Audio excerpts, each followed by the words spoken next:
안녕하세요. 저는 현재 43살의 남성이며 결혼을 한 것은 지금으로부터 2년 전입니다. 솔직히 제 결혼 자체는 험난했고 지금도 믿어지지 않는 일이기도 하죠. 왜냐하면 상대방의 조건이 저에 비해서 너무나 좋았기 때문입니다. 한쪽으로 기울다 못해 쓰러질 정도의 차이가 나는 사람을 만나서 결혼을 하겠다고 한 게 욕심이라는 걸 조차도 모르지 않았고요. 첫 대면에서 천한 놈 소리를 들었지만 전 제대로 된 반박조차 할 수 없었습니다. 아니, 오히려 인정을 했다고 봐야 정확했죠. 그도 그럴 게 제 인생은 누가 봐도 최악이었기 때문이었습니다. 일단 저희 부모님은 저란 존재에 대해 전혀 관심이 없었어요. 부모님은 각각 17살, 18살에 저를 실수로 가지면서 키우게 된 사람들이었기 때문이죠. 물론 어린 나이에 좋은 부모가 되어주는 사람도 있었겠지만 안타깝게도 저의 부모는 그런 사람들은 아니었습니다. 기억은 전혀 하지 못하지만 아마도 제가 왜 우는지, 배가 고픈지도 관심이 없었을 테고 그건 커서도 마찬가지였죠. 책임감이라고는 눈을 씻고도 찾을 수 없던 그 인간들은 뒤이어 제 동생들을 낳고 고아원에 보내는 짓을 반복했습니다. 그럴 때마다 어머니는 제게 이런 말을 했죠. 너는 복받은 줄 알아. 고아원이 얼마나 무서운 곳인 줄 알아? 너 말 안 들으면 거기다 확 보내버릴 거야. 알았어? 앞으로 말 잘 듣고 학교 잘 다니면서 공부나 해. 두 사람이 절 키우는 이유는 딱 하나. 양가에서 돈을 받았기 때문이었습니다. 웃긴 건 할머니, 할아버지는 본인의 자식들이 저를 어떤 식으로 키우고 있는지 뻔히 알면서도 언젠가는 처리될 거라고 외면을 했다는 거였고요. 당연히 두 사람 다 철은 전혀 들지 않았습니다. 몇 년 뒤 젊은 열기가 가라앉고 어머니와 아버지는 각자 다른 곳에 눈을 돌리기 시작했죠. 그러면서 자연스럽게 두 사람은 서로를 증오했습니다. 어머니는 아버지가 무능해서 싫어했고 아버지는 어머니가 살이 쪘다는 이유로 무시하더군요. 너 어디서 다른 남자 물었냐? 화장을 떡칠을 해서 밤새 술 퍼먹고 지랄 났네. 왜? 질투해? 그러게 잘 좀 하지 그랬니?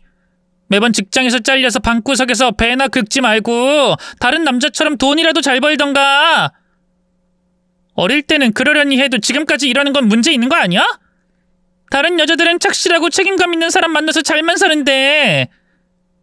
에이씨, 말하는 꼬라지 봐라. 야, 돈을 벌려면 목적이 있어야지. 너 같은 돼지밥 주려고 내가 왜 개고생을 하냐? 몸매 관리라도 똑바로 하든가. 축축 늘어져서. 넌 꼭 밤에만 나가라. 낮에 그 꼴로 나가면 신고당해. 멧돼지 출몰했다고 경찰들이 총 들고 나올걸? 그러는 너는 너 머리 벗겨졌어. 거울은 제대로 보긴 하니? 안 봤겠지. 제대로 씻지도 않으니까. 더러운데 무능하고 무식하기까지 하니 직장에서 잘리긴 하지. 나만 늙었어? 넌 안 늙었니? 그리고 내가 살이 왜 쪘는데? 너 때문에 애새끼 싸질러서 몸 망가진 거잖아. 입이 삐뚤어져도 말은 똑바로 해야지. 내가 먼저 옆구리 찔렀냐? 오빠 오빠 하면서 좋다고 엉겨붙은 게 누군데? 몸이나 함부로 굴리는 주제. 나도 너 같은 것 때문에 발목 잡혀서 인생 망한 거야. 시간을 돌릴 수 있으면 그때로 돌아가서 네 얼굴 한 대 치고 싶다고. 난 아닌 줄 아니? 나도 마찬가지야. 길거리에서 아무거나 주워서 살았어도 너보단 100배 1000배 나을걸? 길 가다 똥 밟은 그런 느낌이라고. 너란 인간 자체가. 그럼 피차 잘 됐네. 이혼해. 이혼하자고. 대신 용준이 네가 키워. 내가 왜? 왜 내가 키워야 하는데? 너랑 똑같이 생겨서 징그러. 싫어. 죽어도 그건 못해. 야, 제가 어딜 봐서 날 닮았어? 너랑 반박이지? 붕어빵 틀로 찍어낸 것처럼 너랑 똑같아. 난 네 얼굴만 봐도 이 밥맛이 뚝 떨어지는데 너한테서 분열에 나온 것 같은 저 새끼를 내가 왜 키우는데? 그리고 이혼하면 원래 양육권은 엄마가 가지는 거야. 싫어. 그럴 거면 차라리 이혼 안 하는 게 나아. 그건 나도 동감이네요. 정 이혼하고 싶으면 저놈은 당신이 키워. 난 아쉬울 거 없거든. 제가 정확히 기억하는 내용은 대충 이런 식이었습니다. 물론 저것도 굉장히 순화를 한 내용이죠. 두 분 다 입이 거칠었고 욕은 추임새처럼 들어갈 정도였으니까요. 어쨌든 실제로 저를 키우기 싫다는 이유로 두 분은 그렇게 사셨습니다. 서로 각자가 애인이 있고 누구 하나 저를 책임지지 않는 그 상태로 쭉 말이죠. 그렇게 제가 고등학생이 되었을 때였습니다. 학교 가려고 준비를 하고 있는데 어머니가 대뜸 절 잡고 묻더군요. 용준이 너 이제 몇 살이야? 중학교 졸업했으면 고등학생 아니야? 고등학교 2학년이요. 어머 정말? 다 컸네. 그럼 혼자 살아도 되는 나이잖아. 무슨 기숙사 이런 거 있지 않아? 그건 학교마다 다르고 일단 조건이... 이제 이혼해도 되겠네. 너 혼자 살 수 있지? 그래 살 수 있겠지. 그 나이에 엄마랑 아빠는 결혼도 했는데 왜 못하겠어? 그래 잘됐다. 그럼 너 앞으로 혼자 살아. 당시 어머니가 만나던 남자와 잘 되고 있었던 모양인지 이혼을 서둘렀고 전 그렇게 혼자 남겨지게 되었습니다. 기숙사는 당연히 조건이 되지 않아서 들어갈 수 없었고 부모님이 함께 살던 그 집에서 지내야 했죠. 이혼하면서 각자 얼마씩 제게 생활비를 보내기로 약속을 하긴 했지만 그건 지켜지지 않았어요. 그러다 보니 수업료, 급식비를 비롯해 집세까지 밀리기 시작한 겁니다. 결국 저는 학교를 자퇴했고 일을 찾아다니기 시작했지만 쉽지 않더군요. 고졸도 아니고 중졸? 아이 나이도 어리고 부모님 동의도 못 받으면 우린 일 못 시켜. 미안하지만 학생은 너무 어려. 우리 집은 술도 판매해서 어린 학생들은 못 쓰거든. 사정이 딱하긴 한데 우리도 입장이 난처해서 그래. 제대로 잘 살아보려고 해도 너무나 힘들었습니다. 그래서 어울리지도 않게 저랑 비슷한 처지의 친구들과 나쁜 짓도 했었어요. 그러다 경찰서에 처음으로 가게 되었는데 그때 삐뚤어지고 반항하는 것 자체도 비빌 언덕이 있어야 한다는 걸 깨닫게 된 거죠. 저와 비슷하다고 생각했지만 그 친구들에게는 화를 내는 아버지가 있었고 눈물을 흘리는 어머니도 존재했던 겁니다. 그래서 저는 그때 정신을 차렸고 다시 제대로 된 일을 구하기 시작했네요. 처음 제게 일을 준 것은 동네에 있는 목욕탕이었습니다. 매일 4시간씩 여탕과 남탕을 청소하는 일이었죠. 당시 가스가 끊어져서 따뜻한 목욕을 할 수 있는 것도 나름의 혜택이었습니다. 그리고 그곳에서 저는 제 인생을 바꿔준 사람을 만나게 되었고요. 용준아, 네가 여기서 일을 얼마나 했지? 1년 넘었지? 이제 2년이요. 벌써 그렇게 됐나? 나랑 시간대가 안 겹쳐서 잘 몰랐지. 대충 목욕탕 사장님한테 사정은 들었는데 여기서 돈 벌어도 얼마 안 될 텐데 이걸로 생활이 되긴 해. 집세 주고 나면 돈 없는 거 아니니? 세차 일도 하고 주유소에서 기름도 넣어요. 일을 2개나 하는 거야? 쉬는 날엔 건설 현장도 다니고요. 여긴 사실 그만둬도 되는데 절 가장 처음 받아준 곳이라서 계속 하고 싶더라고요. 그래서 아직까지 일하는 거죠. 군대 다녀온 뒤에도 계속 하게 해달라고 하려고요. 그러지 말고 나한테 세신사 기술이나 좀 배워볼래? 난 조만간 여기 일 그만두고 이제 쉬려고. 너 군대 다녀오면 그때 넘겨주면 딱 좋을 것 같아서. 어때? 이게 생각보다 돈이 제법 되거든. 너 골격도 좋고 힘도 있으니 아마 잘할 거야. 일이 좀 고되고 떳떳하게 내세울 일은 아니지만 그래도 나 이 때타올 하나로 내 식구 먹여 살렸거든. 열심히 한 만큼 돈도 들어오니까 나쁘진 않고. 제가 잘할 수 있을지도 모르겠고 글쎄요. 배운다고 하면 다른 사람 안 구하고 너 때밀이도 자리 나는 거 많이 없다. 내가 단골 손님들한테도 말 잘해놓을 테니까 한번 배워만 봐. 그리고 일을 너무 늘리지 말고 자리 잡히면 바로 검정고시부터 봐. 군대에서 나도 좋고. 지금 이렇게 어린데 배우는 것도 너무 늦으면 안 되는 법이거든. 근데 만약 때밀이 일을 하게 되면 꼭 졸업장 필요한 건 아니잖아요. 그렇지. 하지만 아저씨는 꼭 그랬으면 좋겠다. 너한텐 앞으로 남은 시간이 더 기니까 여기서 멈추지 않고 계속 노력하면 좋을 것 같아. 내 아들이었으면 그렇게 말했을 거고. 잘됐다. 오늘 아저씨가 너 등 좀 밀어주마. 새 출발한다고 생각하고 시원하게. 전 그 말에 당황해서 말을 더듬었죠. 괜찮은데 예전에도 싫다고 하더니 이번엔 실습이다 생각하고 받아봐. 아저씨 잘해. 오래 일한 만큼 이전에도 몇 번이나 때를 밀어주겠다고 하셨습니다. 하지만 저는 남의 손에 제 몸을 맡기는 일에 익숙하지 않아 거듭 거절을 했었어요. 뭔가 어색하고 이상해서 싫었기 때문이죠. 그런데 때를 밀어보니 알겠더군요. 제가 어색했던 것은 누군가 저를 시켜준 것이 처음이었기 때문이라는 걸 말이죠. 어쩜 아주 어릴 때는 누군가가 저를 시켜줬겠지만 어쨌든 제 기억엔 전혀 존재하지 않았거든요. 아저씨는 아주 꼼꼼하게 때를 밀어줬고 저는 엎드린 상태로 숨죽여 눈물을 흘렸습니다. 그렇게 제대 후부터 때밀이라는 직업에 뛰어들었죠. 다행히 저는 소질이 있었습니다. 힘도 좋고 넉살도 좋아서 저를 찾는 손님이 많아지며 돈도 잘 벌게 됐죠. 그러면서 아주 자연스럽게 다른 일을 모두 접었고 아저씨 말처럼 검정고시로 졸업장도 따냈습니다. 이어서 야간대학을 다니면서 졸업장까지 손에 쥐게 되었고 그때 제 나이가 27살이었죠. 그러다 보니 자신감도 넘쳤고 모든 걸 할 수 있다는 느낌을 받았습니다. 제게 때밀이를 가르쳐준 아저씨와도 오래 인연을 이어갔고 그러다 자연스럽게 아저씨의 아들과 친분이 생기게 됐죠. 바로 그 친구를 통해서 알게 된 게 소연이었어요. 그녀는 저보다 어렸지만 배울 점이 많았고 흠잡을 곳 없이 너무나 완벽했습니다. 심지어 좋은 대학을 나와 한 기업의 연구원으로 일하고 있었고 착하고 예쁘기까지 한 사람이었거든요. 우린 대화도 너무 잘 통하고 함께 있으면 늘 즐거웠습니다. 그럼에도 저는 감히 마음을 표현하지도 못했죠. 결국 참다 못한 소연이가 적극적으로 나오면서 우리는 연인으로 7년을 함께 했고요. 오래 만나왔기에 당연히 결혼 이야기가 오가기 시작했는데 이전부터 소연인 자신있게 늘 자신의 부모님 이야기를 했죠.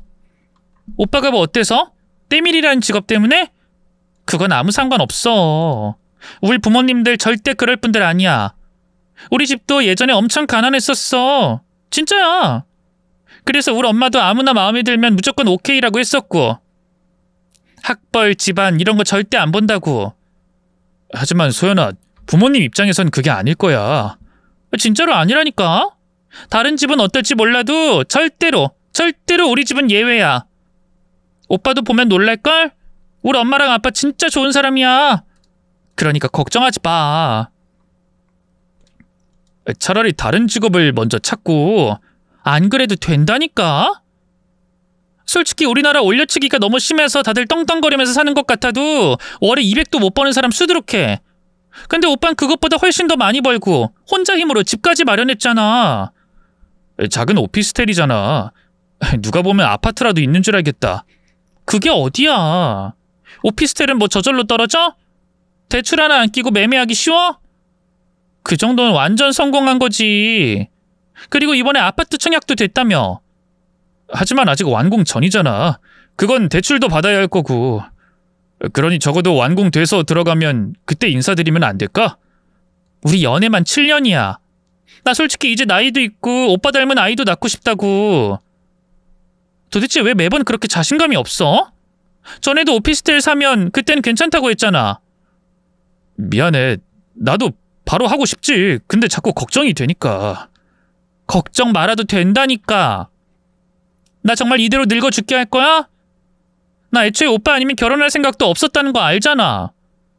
우리 부모님이 딸 혼자서 늙어 죽는 걸 택할 것 같아? 절대 아니야. 오빠가 나타나면 무조건 두 팔 벌려서 환영이라고. 우리 부모님은 진짜 다르다니까? 우리 부모님은 달라. 저는 그 말은 절대로 믿지 않았습니다. 부모님의 입장에서 생각하면 저라도 저 같은 놈에게 잘 키운 딸을 주고 싶지 않았을 테니까요. 더구나 부모는 멀쩡히 살아있는데 고아나 다름없이 자랐고 보잘것없는 직업까지 가진 남자가 환영받을 리 없었습니다. 그리고 그 예감은 정확하게 맞아떨어졌죠. 소연이가 저에 대해서 부모님에게 말을 했던 모양이더군요. 제게 예비 장모님이 연락이 왔고 소연이 몰래 단 둘이서 보자고 했던 겁니다.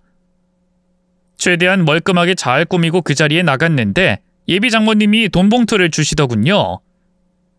이게 무슨 뜻인지 말을 안 해도 알 것 같네. 이 정도면 떨어져 나가주겠나? 전 받고 싶지 않습니다. 제가 돈 봉투를 다시 돌려드리자 예비 장모님은 코웃음을 쳤죠. 돌려주면 좀 있어 보일 것 같아 그래? 자존심도 세울 수 있는 인간이 세우는 거지. 나 솔직히 이런 짓 하고 싶지도 않았어. 막장 드라마에서나 볼 법한 이런 짓 내가 하게 될 줄은 나도 꿈에도 몰랐단 말이야. 그래도 어느 정도여야 말을 안 하지. 때밀이? 참나. 본인 스스로도 기가 막혔는지 앞에 있던 물을 벌컥벌컥 마시고는 이어 말하더군요. 우리 소연이 금지 오겹 외동딸이야. 소연이 아빤 얘가 기침만 콜록해도 뒤로 넘어가는 양반이고 난 걔 수능 칠 때 100일 기도까지 다녔고 그렇게 애지중지 키워 좋은 대학 보내고 취업 문턱도 턱턱 넘었던 귀하디 귀한 내 딸. 그 딸이 고르고 골라서 자네랑 결혼하겠다고 하면 나랑 바깥 양반한테 죽으라고 등 떠미는 거랑 다를 게 뭐 있어? 우리 가족들 싹 다 죽이고 싶은 거야? 아무리 근본 없고 못 배워먹은 놈이라도 누울 자리 보고 다리를 뻗어야지. 어딜 감히 너 따위 천하디 천한 놈이 내 딸을 넘봐? 어머님, 일단은 진정을 하시고. 어머님? 누가 자네 어머님인가? 죄송합니다. 죄송한 걸 알면 헤어져! 그게 진짜 속지 않은 길이니까. 저는 고개를 푹 숙였다가 그 자리에서 일어나 무릎을 꿇었죠. 한 번만 제대로 봐주시면 안 될까요? 저 정말 소연이 많이 사랑합니다. 저 같은 놈이 소연이처럼 좋은 사람과 결혼한다는 것 자체가 주제 넘는다는 것도 알고 욕심이라는 것도 잘 알아요. 저를 못마땅하게 생각하는 것도 이해합니다. 하지만 저 정말 소연이한테 잘할 자신 있어요. 누구보다 행복하게 만들어줄 거고요. 염치 없지만 정말 어떻게 안 될까요? 말 잘했어. 주제 넘고 욕심이고 염치 없는 짓이야. 언감생심. 내 딸 앞세워서 억지로 결혼할 생각은 꿈에도 하지 마. 우리 딸 마음만 먹으면 대기업, 변호사, 의사까지도 만날 수 있는 애야. 그런데 때밀이? 더러운 남의 몸 닦는 주제 어디서 행복 타령이야? 그럼 제가 그 일 안 하고 다른 일 하면 허락해 주실 겁니까? 뭐? 다른 일? 그래, 어디 한번 해봐. 제대로 된 일이라면 그때 생각해보지. 솔직히 예비 장모님의 눈빛만 보고도 포기해야 한다는 걸 알고 있었습니다. 설령 다른 일을 구한다고 해도 소용없다는 것도 느꼈죠. 하지만 7년이라는 만남 속에서 소연이와 함께했던 시간을 생각하면 노력이라는 걸 해보고 싶었어요. 그래서 반쯤은 오기로 다른 직업을 찾으려고 했던 겁니다. 다행히 때밀이 일을 하면서 여기저기서 다른 제의를 많이 받았었어요. 그리고 그중엔 꽤 규모 있는 회사의 사장님도 있었죠. 물론 그 전에 목욕탕 사장님에게 가장 먼저 말씀을 드렸습니다. 저를 처음으로 받아준 분이었기에 미안한 마음이 더 컸죠. 하지만 사장님은 올게 왔다는 듯 빙긋 웃으며 말씀하시더군요. 어이, 나야 자네처럼 좋은 직원 그만두면 큰 손이지만 한편으론 잘 됐다 싶어. 일하는 거 보면 알지. 뭘 하더라도 잘할 사람이라는 거. 그래서 놓치기 싫으면서도 여기서 일하는 게 내내 아까웠지. 혹시 일자리를 박 사장님한테 부탁할 생각인가? 다른 곳도 이력서를 내볼 텐데 일단은 거기가 가장 안정적이긴 하잖아요. 그럼 이용할 수 있는 건 다 해야지. 박 사장님이 아주 좋아하겠어. 자네한테 매번 자기 회사로 와달라고 하지 않았나? 가서 다른 일도 배우고 공부도 더 해봐. 알았지? 사장님, 그동안 정말 감사했습니다. 그만두더라도 자주 올게요. 에헤, 아서. 자네 오면 영감들이 때밀어달라고 또 줄을 설 텐데 뭐하러 힘을 빼? 오더라도 손님 없을 때, 아니면 우리 문 닫는 날 와서 실컷 놀다가 가. 열쇠도 반납하지 않아도 되니까 언제든 오라고. 그리고 결혼하거든 나한테 제일 먼저 연락하고, 응? 사장님. 그간 말은 안 했지만 내가 자네를 어떻게 생각하는지 잘 알 거라고 생각해. 힘든 일 있으면 언제든 말만 하고 우리 집 문은 늘 열려 있으니까. 아마 그때가 사장님과 가장 길게 말한 날이 아닐까 싶습니다. 평소엔 말수도 없고 무뚝뚝하신 분이었거든요. 다짜고짜 일을 하고 싶다고 목욕탕을 들어온 그날도 그래 해봐! 라는 말이 시작이었을 정도였죠. 하지만 제게 아버지 같은 존재였다는 건 처음부터 알고 있었습니다. 집에 갈 때마다 삶은 달걀이며 우유도 챙겨줬고 행여나 제가 굶진 않을지 밥 시간만은 뭐든 먹이려고 하셨거든요. 반찬을 일부러 한가득해서 남은 것들은 제 손에 들려보냈고 제 표정이나 행동만으로도 아픈 게 느껴지면 바로 집에 보내주셨습니다. 그러니 저 역시도 다른 일자리가 들어와도 그곳을 떠나지 않았던 거였죠. 그때 제 마음은 너무 안 좋았습니다. 그래서 마지막으로 일하는 날 목욕탕 전체 청소를 나서서 하고 나왔네요. 그렇게 그곳을 나와서 전 박 사장님의 회사에 취업을 하게 되었습니다. 당장 할 수 있는 것도 배운 것도 없으니 밑바닥부터 차근차근 배우라고 하셨고 그렇게 그 회사 경비로 일을 시작했죠. 그리고 정확히 한 달을 꽉 채운 뒤에 소연이와 함께 인사를 드리러 갔던 겁니다. 그곳에는 곤란한 표정으로 앉아있던 예비 장인어른과 화가 잔뜩 난 예비 장모님이 계셨죠. 저와 장모님이 이미 한 차례 만났다는 걸 모르는 소연이는 열심히 저에 대한 소개를 했습니다. 하지만 그 집에서 흐르는 적막한 공기와 분위기를 뒤늦게 느낀 소연이가 물었죠. 분위기가 왜 이래? 엄마, 뭐야 표정이 왜 그래? 설마 싫다거나 그런 거 아니지? 이에 예비 장모님은 헛기침을 2번 하더니 입을 열었습니다. 말하지 말라고 했다고 진짜 말을 안 한 줄은 몰랐네. 소연이 넌 모르겠지만 우리 이미 한 번 만났고 난 내 의견 충분히 전달했어. 이제 와서 이렇게 인사받는 것도 너무 불편하고 싫다. 직업 좀 바뀌었다고 더 할 말도 달라질 것도 없으니 돌아가면 좋겠고.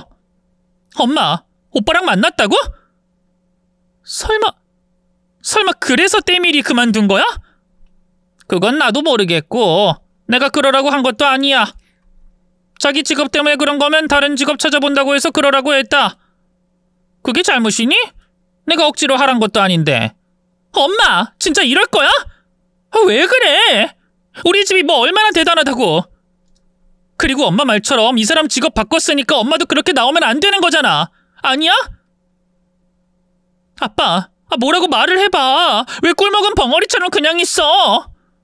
누구든 데리고 오라며, 결혼만 해달라며. 예비 장인어른은 혀를 차더니 인상을 찌푸렸죠. 결혼이 너희 둘만 좋으면 해결될 문제야. 오냐오냐 키웠더니 천지구분도 못해. 난 직원이랑 학벌은 안 본다. 하지만 적어도 제대로 된 가정이 있어야지. 멀쩡히 제 부모 살아있다는데 결혼식도 참석 못한다며. 집안 환경이 얼마나 중요한지 소연이 네가 알아. 아빠까지 왜 그래? 시끄러. 우긴다고 될 문제가 있지. 좋은 가정에서 사랑 듬뿍 받은 인간도 제대로 된 인간 찾기가 힘든데 부모 자식 간이 남보다 못한 가정이면 불 앞에 기름처럼 뻔한 일이야. 아빤 모르잖아. 이 사람이 얼마나 좋은 사람인지 어떻게 그런 걸로만 판단할 수가 있어? 이 사람이 태어나는 걸 스스로 선택한 것도 아니잖아. 그건 너무 억지 아니야? 무엇보다 나 이 사람 아니면 평생 결혼할 생각 없어. 죽을 때까지 혼자서 늙어 죽을 거라고. 그 말에 예비 장모님이 끼어들었습니다. 차라리 그겠나. 혼자 살아. 저런 놈한테 시집 가는 거 보는 것보단 100배는 나을 테니. 그리고 말이 나왔으니 하는 말인데 때밀이나 경비원이나 하필이면 직업을 찾아도 어디서 꼭 지 같은 것만 물어서 왔는지. 아유, 애초에 기대도 안 했지만 경비라는 거 은퇴하고 할 일 없는 사람들이 지원하는 일 아니야? 아무리 배운 게 없어도 그렇지 그런 일 잡아서 와서 당당하게 인사를 와? 양심을 어디에 팔아먹고 뻔뻔하게 그 꼴로 허락을 해달래? 기가 차서 원. 엄마! 이게 어디서 언성을 높여? 넌 가만히 있어! 예비 장모님은 자세를 고쳐잡고 절 보며 말을 이었죠. 내가 그렇게 좋게 말을 했는데도 기어코 내 딸을 앞세워서 인사를 온 저희가 뭐야? 때밀이가 아니라 경비면 내가 감사합니다. 넙죽절이라도 할 줄 알았어? 단순한 경비가 아닙니다. 차근차근 아래서부터 올라갈 수 있는 길이라. 답답하긴. 이래서 학벌도 따져봐야 한다는 거야.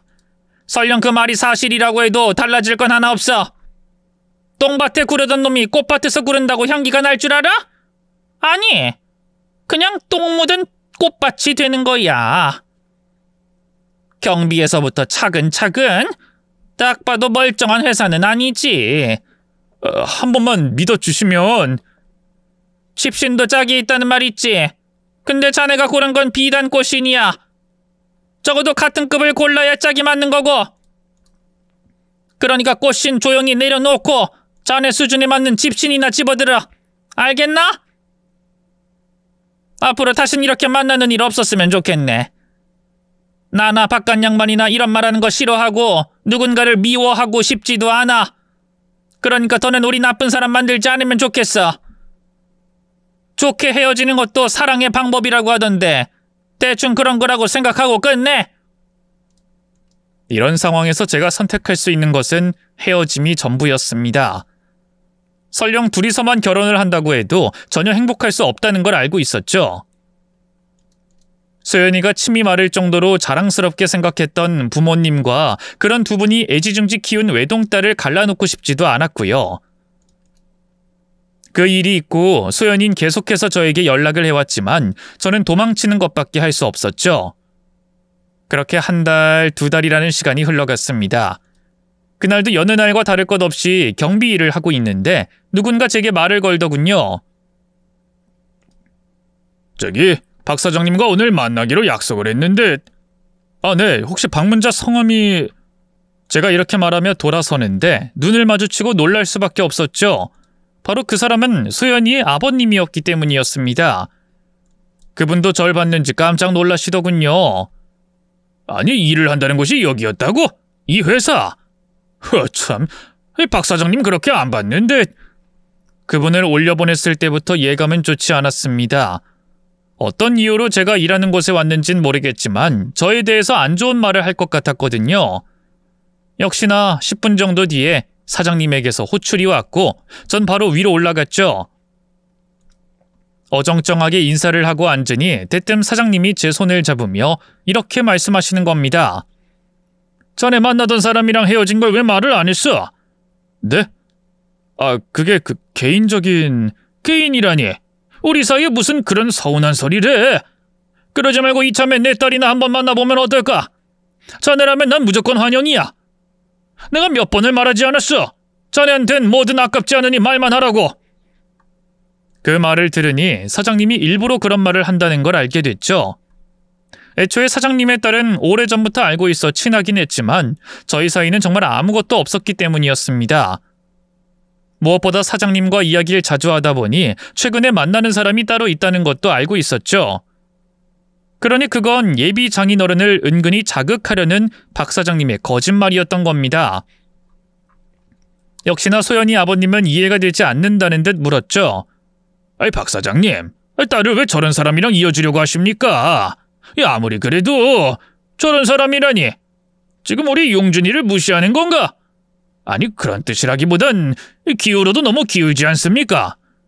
물론 사정을 들어보니 딱하긴 했습니다만 그건 인간적으로 느끼는 연민과 동정이지 딸 가진 아비 입장으로. 자네도 많이 늙었구만. 그것도 아주 추하게. 난 말이지, 은혜라는 걸 모르는 인간을 혐오하네. 아니, 정확히는 그런 인간을 상종할 생각도 없어. 박 사장님, 무슨 말씀을 그렇게 하십니까? 저한테 박 사장님은 은인이고 그래서 매번 이렇게 찾아와서 뵙는 거 아닙니까? 앞으로도 평생을 잘 모실 생각이고. 그래, 그렇게 은혜를 잘 알면 어디 한번 말해보게. 내 목숨을 살린 사람이 바로 여기 있는 용준이거든. 난 이 녀석에게 뭘 더 줘야 할지 고민이야. 난 열이라도 내어주고 싶지만 하나도 제대로 안 받으려는 놈을 어쩌면 좋을지 고민이다 이거지. 목숨이요? 이 때밀이가요? 지금 감히 내 앞에서 용준이 직업을 무시한 건가? 참 어이가 없군. 무릎 꿇고 살려달라고 빌던 예전은 생각도 못하나? 회사 넘어가기 직전에 모두가 등 돌리고 딸아이 병원비가 없어서 절절 매던 것도 다 잊었고. 사람이 그럼 못 쓰지.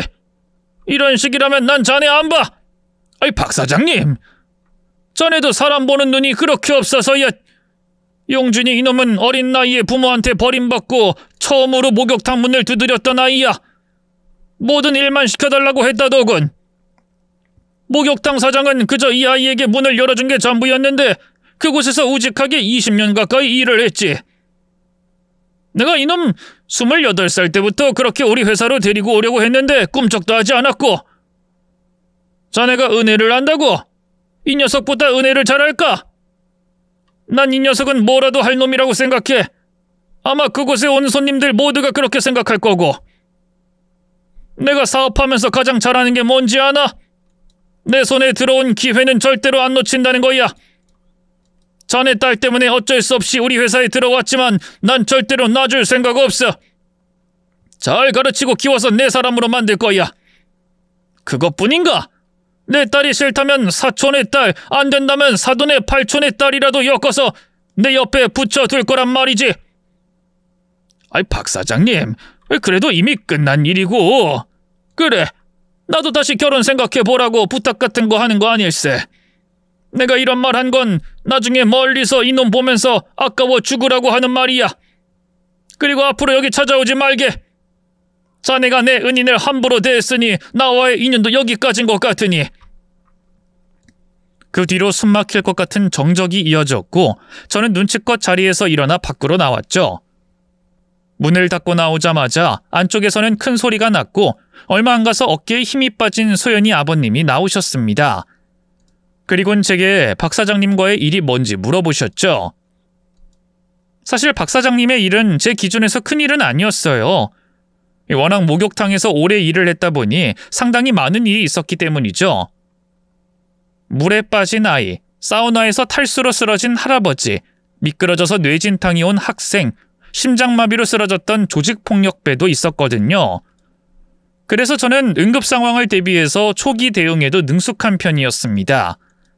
그리고 그 무렵 박 사장님이 제 단골 손님으로 자주 목욕탕을 찾았었죠. 박 사장님 같은 경우는 목욕탕에 들어섰을 때부터 몸이 피곤하고 식은땀이 난다는 말을 하시더군요. 그러다 심장이 쪼이는 느낌이 든다며 통증을 호소하셨던 겁니다. 저는 당장 병원부터 가야 한다고 떼미는 걸 중지했죠. 하지만 박 사장님은 계속 거절했습니다. 아이, 됐어. 몸살이야, 몸살. 이럴 땐 사우나에서 땀 쫙 빼고 한숨 자면 괜찮아. 그러려고 자네를 찾아온 거고. 그러니까 때나 싹싹 밀어줘. 아닙니다. 병원 가야 해요. 지금 혈색이 너무 안 좋으세요. 얼른요. 난 타고나길 튼튼해서 절대 병은 없어. 그냥 요 며칠 일이 많아서 그래. 병원 가봐야 쓸모없이 돈만 쓰고. 난 병원 의사 안 믿어. 동네 목욕탕이니 다들 박 사장님이라고 불렀어도 당시 저는 구멍가게를 운영하는 분이라고 생각했습니다. 그래서 저는 단순하게 돈이 없어서 그런다고 착각을 했죠. 제가 돈이 없을 때 가장 서러웠던 것은 아플 때라는 걸 누구보다 잘 알았기에 오기가 생겨 더 고집을 피웠습니다. 억지로 옷을 입으라고 수건으로 몸을 닦였고 바로 일어나게 만들며 말했죠. 박 사장님, 돈 걱정은 하지 마세요. 제가 돈 낼게요. 그러니까 일단 가요. 돈? 누가 돈 때문에 그러나? 그냥 가요. 저 돈 잘 벌어요. 그러니까 부담 가질 필요 전혀 없으세요. 얼른요. 아이고, 고집은. 근데 지금 이 시간에 병원 문도 닫았을 텐데. 응급실로 가야죠. 얼른 가요. 제가 데려다 드릴게요. 거의 반강제로 제가 끌고 응급실로 갔는데 이동 중에 사장님이 상태가 괜찮아졌던 거예요. 그래서 박 사장님은 그냥 차를 돌려서 식사나 하자고 하셨죠. 그럼에도 저는 일단 병원에 가서 검사라도 받아보자고 고집을 피웠던 겁니다. 그렇게 접수를 하고 기다리고 있는데 멀쩡히 의자에 앉아있던 박 사장님은 의식을 잃고 힘없이 쓰러졌죠. 폐색전증이라고 하더군요. 폐색전증은 폐동맥이 혈전으로 막혀 혈액순환이 원활하지 않게 되는 심각한 질환입니다. 순간의 심장마비로 이어질 수 있어 조기에 발견하지 않으면 생명을 위협할 수 있는 병이었죠. 실제로도 혈전 제거술이라는 응급수술까지 하게 되었고요. 그 모든 이야기를 가만히 듣던 소연이 아버님은 고개를 끄덕이셨습니다. 박 사장님, 기존에 하던 일을 다 정리하고 지금 이 정도 회사 하나만 굴리고 있는 거야. 예전엔 나랑 겸상도 못할 정도로 대단한 양반이었고 지금도 현금 융통으로 치면 어중간한 회사들은 명함도 못 내밀지. 그런 양반한테 때밀이 주제 병원비를 내겠다고 했으니 저도 뒤늦게 알고 쥐구멍이라도 숨고 싶었습니다. 얼마나 웃겼을까 하는 생각도 들고요. 아니, 비난하는 게 아니야. 나라도 박 사장님처럼 생각했을 거라고. 은인이지. 평생 갚아도 갚을 수 없는 은인이 맞아. 근데 내가 그런 자네한테 그런 짓을 했으니. 괜히 저 때문에 죄송합니다. 아니야. 자네는 탓하고 싶지 않아.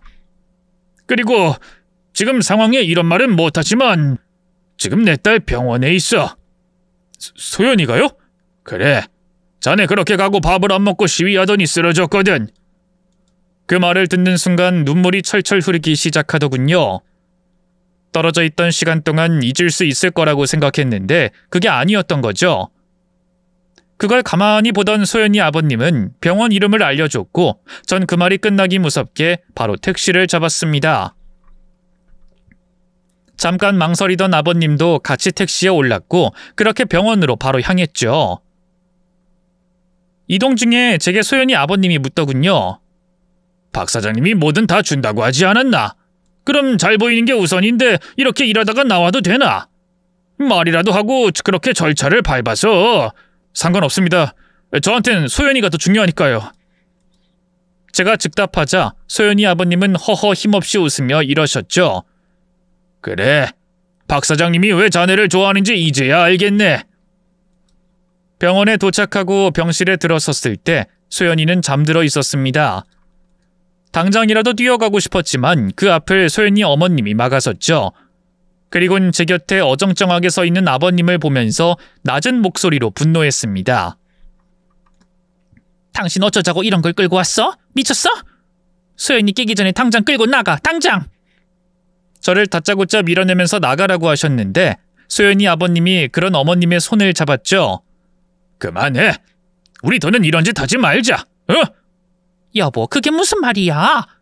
도대체 왜 갑자기 이래?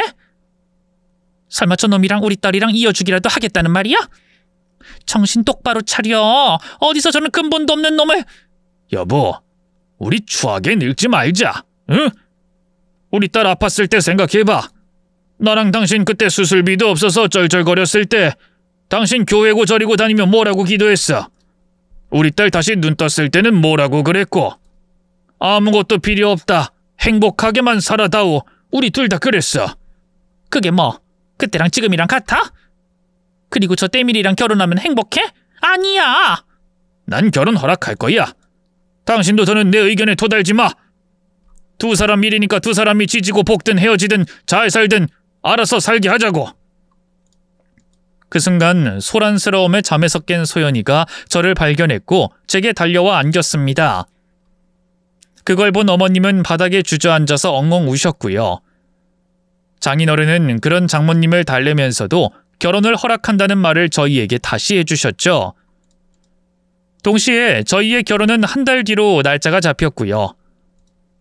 솔직히 그건 거의 떠밀리듯 한 결혼이나 다름이 없었습니다. 장인어른은 이왕에 할 결혼이니 최대한 빠르게, 더 빠르게를 강조하셨거든요. 아마도 장모님이 저희 사이를 방해할 작은 틈도 주지 않으려고 했던 것 같았습니다. 뿐만 아니라 저와 장모님 사이를 가깝게 하려고 소연이나 장인어른이 노력을 많이 했죠. 물론 그건 장모님에게 통하진 않았습니다.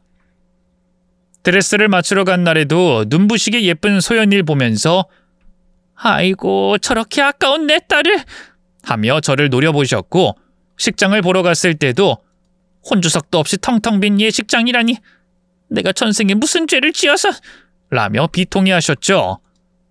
그래도 다행히 장인어른과는 아주 가까워졌습니다. 박 사장님과 함께 셋이서 목욕탕도 다녀왔는데 제 때밀이 솜씨에 칭찬까지 하시더군요. 심지어 그날 장모님께 자랑도 하셨죠. 아이 얼마나 힘이 좋은지 아주 극락이었다고. 이 박 사장님이 뭐하러 좋은 사우나 다 두고 그 조그만 목욕탕을 다니나 예전엔 몰랐는데 이제 알았어. 새신사가 그만큼 중요한 거더라. 당신도 알지만 내가 워낙 피부가 두껍잖아. 누가 밀어도 시원치 않아서 돈만 날리는 기분이었거든. 새신사? 참나, 때밀이면 때밀이지 새신사라니. 새신사가 왜? 생각해보면 그것도 사자 직업이야. 차라리 박 사장님 회사 그만두고 다시 해보라고 할까봐. 우리 박서방 진짜 능력 있더라니까. 미쳤어? 누구 뒤로 넘어가는 꼴 보려고? 안 그래도 경비원이라는 것도 짜치는데 당신은 왜 그래? 내 혈압 올려주려고 작정한 거야? 그나마 그 정도 명함이라도 있어야 안 쪽팔리지. 당신이 한번 받아보면 그런 말 안 나올 거야. 나 솔직히 억울해. 목욕탕을 가더라도 누가 내 등을 한번 밀어줬겠어? 당신이야 소연이랑 같이 들어가니까 괜찮았겠지만 난 아니야. 내가 만약에 목욕탕에서 박서방 먼저 만났으면 우리 딸이랑 바로 결혼시켰지. 그 말에 장모님은 장인어른의 등을 퍽 때렸죠. 때밀려고 딸을 시집 보낸다는 걸 말이라고 해? 어이구 이 화상아! 아니 말이 그렇다는 거지 왜 때려? 객관적으로 봐도 분위긴 나쁘지 않았어요. 하지만 장모님은 결혼식 날까지 잠도 이루지 못할 정도로 힘들어하고 계셨습니다. 빈 혼주석도 마음이 쓰였을 테고 참석할 가족이나 친척, 그렇다 할 친구가 없는 것도 신경을 쓰셨죠. 전 그런 장모님을 100번 이해했고요. 하지만 걱정이 무색하게 저희의 결혼식장은 사람으로 발디딜 틈이 없었습니다. 오래 사회생활을 하고 친구들이 많은 편이었던 소연이보다 저희 쪽에 사람이 더 많았죠. 목욕탕 사장님을 비롯해서 제 단골이었던 손님들이 대거 참석을 했던 겁니다. 특히나 그중에 온몸에 문신을 두른 조직폭력배 형님들도 섞여 있었는데 장모님에게 넉살 좋게 다가갔죠. 어이 사모님, 저 용준이 형 되는 사람입니다. 앞으로 우리 용준이 잘 부탁드려요. 혹시나 무슨 일 있으면 이쪽으로 연락해 주시면 바로 저희 애들, 아니 직원들이 도와드릴 겁니다. 네? 아니 이런 명함은 사채? 급전은행이라고 생각하면 되는데 급하면 오셔도 됩니다. 오세요. 그리고 떼인 돈도 받아드리니까 혹시 필요하시면 연락하시고요. 물론 공짜입니다. 저희 용준이 장모님 되시는 분이니까 걱정 마세요. 용준이가 제 목숨 살려줬으니 그 정도는 마땅히 해야죠. 어머머, 어머! 장모님은 놀랐는지 제 뒤로 숨기까지 하시더군요. 뒤이어 박 사장님 가족들도 모두 참석하셨고 제게 때밀이 기술을 알려주신 아저씨 가족들, 목욕탕 사장님 내외까지 오셔서 장모님에게 비슷한 말을 하고 갔습니다. 더구나 혼주처럼 다들 한복까지 입고 입구에서 인사를 하고 있으니 장모님은 정신을 못 차리셨고요. 생각보다 많은 인원에 놀란 것은 저도 마찬가지였는데 혼주석을 두고도 언쟁이 일어날 정도였습니다. 최종적으로 새신사 아저씨 부부와 목욕탕 사장님 내외가 후보에 올랐고 결국 목욕탕 사장님이 그 자리에 앉았죠. 하지만 그보다 더 감동적이었던 것은 마지막에 가족들끼리 사진을 찍을 때였습니다. 사진을 찍는 기사의 말이 떨어지기 무섭게 저와 인연이 있는 사람들이 모두 올라왔고 전 그 사람들 때문에 끝내 참고 있던 울음을 터뜨렸죠. 멀쩡히 살아있는 부모도 참석을 안 했지만 그 사람들은 제 아비와 어미 그리고 형과 동생이 되어준 겁니다. 저는 고마움에 눈물 콧물 흘리면서 겨우 말을 했죠. 다들 정말 감사해요. 제 가족도 아닌데. 그때 조직폭력배 형님이 나서서 한마디 했습니다. 홀딱 벗고 볼 거 못 볼 거 다 봤으면 그게 가족이지. 가족이 뭐 별거 있어. 넌 누가 뭐라고 해도 내 동생이다. 그러자 박 사장님이 호탕하게 웃으시며 되물었죠. 용준이 내 아들이기도 하니 자네도 내 아들이네. 아이 그렇게 족보가 됩니까? 그럼 아버님으로 깍듯이 저도 모시겠습니다.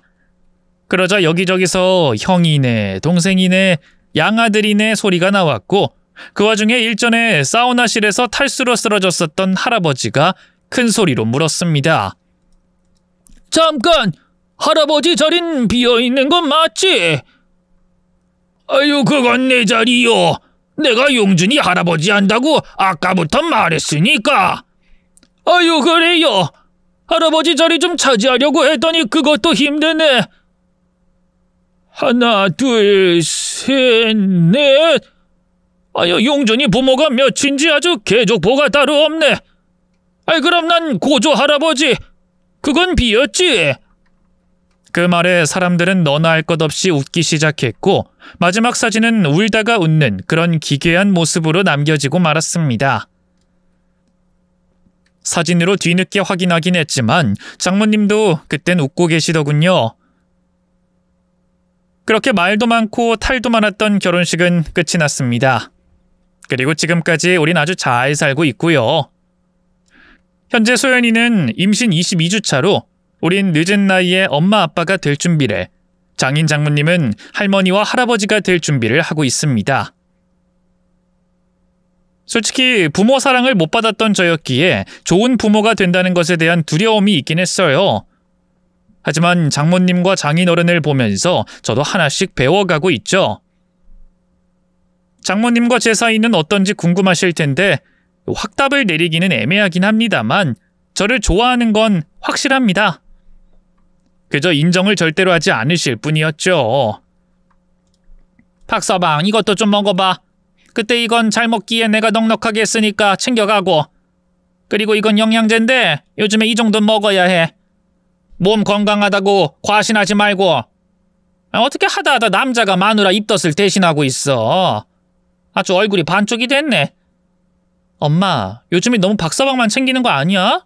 나 좀 서운해. 넌 잘 먹고 잘 자고 있잖아. 입덧이 얼마나 힘든 줄 알긴 알아? 그리고 내가 챙기고 싶어 챙겨? 내가 잘해야 소연이 너한테 잘할 것 같아서 그러는 거야. 억지로 잘하는 거란 말이야. 거짓말. 엄마 박서방 완전 좋아하는 거 내가 다 알거든? 아주 눈에서 꿀이 뚝뚝. 그리고 애초에 이 사람은 나한테 잘하거든?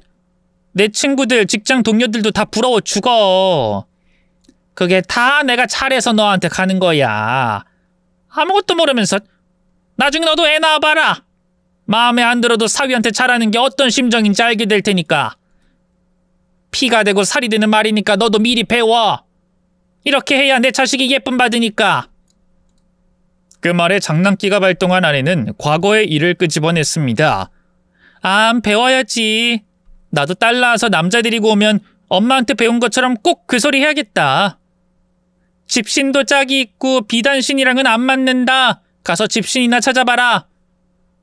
그리고 또 뭐지? 똥밭에 구르다가 꽃밭에 구른다고 향기가 날 줄 알아? 이건가? 아이 그만! 됐어! 너 도대체 언제까지 엄마 놀릴 거야? 엄마가 박서방 좋아한다고 인정할 때까지 계속 놀릴 거야. 이참에 우리 남편 애칭을 집신이라고 하고 난 비단꽃신으로 해야겠어. 어때? 너 진짜 혼날래? 또 그 소리 하면 엄마 진짜 화낸다. 집신아, 도망가자. 우리 집, 똥밭으로 도망가자. 저는 진심으로 매일이 즐겁습니다. 저를 그렇게나 싫어하셨던 장모님도 저를 예뻐해주고 계시고 장인어른과는 누구보다 가까워졌죠. 마치 꼭 제게 없던 부모님이 생긴 기분이랄까요? 그저 좋아하는 사람을 만났을 뿐인데 모든 게 채워진 것 같습니다. 그리고 경비 일을 하다 바로 얼마 전부터는 말단 직원으로 들어가 일을 배우고 있어요. 영어에 컴퓨터에 아직 어려운 게 너무 많지만 그저 행복한 비명을 지르는 수준입니다. 어쨌든 이렇게 살아보니 확실한 거 하나는 있더군요. 아무리 보잘것없는 일이라고 하더라도 스스로가 최고가 되겠다고 생각하는 겁니다. 마치 제가 세상을 바꿀 수 있는 중요한 사람이 된 것처럼 말이죠. 제가 처음으로 누군가에게 몸을 맡기고 등을 밀었을 때 큰 위로가 된 게 그 시작이었고 그때 제 세상이 바뀌었거든요. 그래서 저 역시도 그런 마음으로 사람들을 대했고 그 결과가 지금의 제가 된 거죠.